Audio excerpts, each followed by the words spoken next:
Hello everyone, আজকে চলে গেছিলাম ধর্মতলার বিধান মার্কেটে। কম বেশি আমরা সবাই জানি বিধান মার্কেট কোনটা। বিধান মার্কেটে কি পাওয়া যায় সেটা যারা ফুটবল ক্রিকেট খেলার সাথে যুক্ত আছে তারা খুব ভালো করে জানে এখানে কি কি জিনিস পাওয়া যায়। যা গরম পড়েছে, আগে লেবু জল খেয়ে গলাটা ভেজাবো, আর এদিকে জার্সি দেখতেই ব্যস্ত। চোখের সামনে ফুটবল জার্সি দেখতে পেলে জানো সবকিছুই ভুলে যায়, ওর কাছে আর কিছুই লাগে না ওইগুলো ছাড়া। তারপরে লেবুর জলে গলা ভিজিয়ে চলে গেছিলাম বিধান মার্কেটের ভিতরে। কি কিনতে এসেছি সেটা তোমাদেরকে দেখাবো, চলো। ওর পরের মাসে খেলা আছে বলে তাই জন্য ও একটা স্পাইক কিনতে এসেছিল।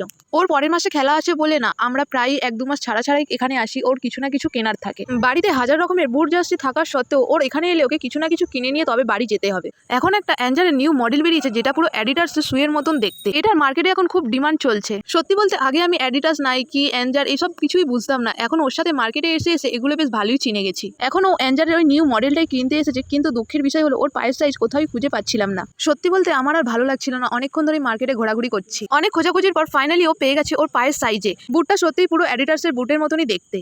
বুটটা পায়ে পরে দেখবে বলে আর তর সইছে না। বুটটা পেয়ে যেন ও কি খুশি হলো, মুখে যেন আর হাসি ধরে না। ফাইনালি এত খোঁজাখুঁজির পরে আমরা পেয়ে গেছি। আমাদের এখন বুটটা কেনা ডান। আমাদের মার্কেটের ভেতরে সব কাজই কমপ্লিট। এবারে আমরা বেরিয়ে যাবো মার্কেট থেকে।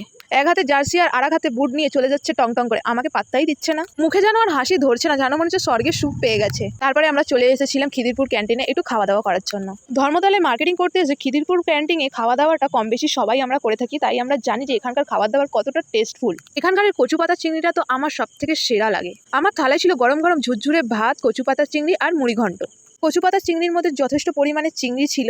টেস্ট নিয়ে তো কোনো কথাই হবে না, জাস্ট ওয়াও খেতে। এক কথায় খিদিরপুর ক্যান্টিন বলে সবাই চেনে, খুবই ফেমাস একটা দোকান। তারপরে আমরা নিয়েছিলাম কাতলা মাছ। এরকম কাতলা মাছ সচরাচর স্পাইস হোটেলে পাওয়া যায় না। মাছটা যেই পরিমাণে ফ্রেশ সেই পরিমাণে টেস্টি খেতে। কতটা বড় আর পাকা মাছ হলে এতটা পরিমাণে চর্বি থাকে, এরকম চর্বি সচরাচর দেখা যায় না। মাটনে দেখা যায় কিন্তু মাছে খুব একটা দেখা যায় না। লাস্ট পাতে ছিল চাটনি, চাটনিটাও খুবই টেস্টি ছিল। আমাদের খাওয়া দাওয়া কমপ্লিট, এবার চলে যাবো আমরা বাড়ির দিকে। খাওয়া দাওয়ার পরে বেরিয়ে আমার হাতে ধরিয়ে দিয়েছে, বলছে এবার তুমি বয়ে বয়ে নিয়ে চলো, তোমাকে কি করতে নিয়ে এসেছি আমি। এখন চলে যাচ্ছি বাড়ি, আবার দেখা হবে নেক্সট কোনো ভিডিওতে। এখনকার মতন বাই বাই, টাটা।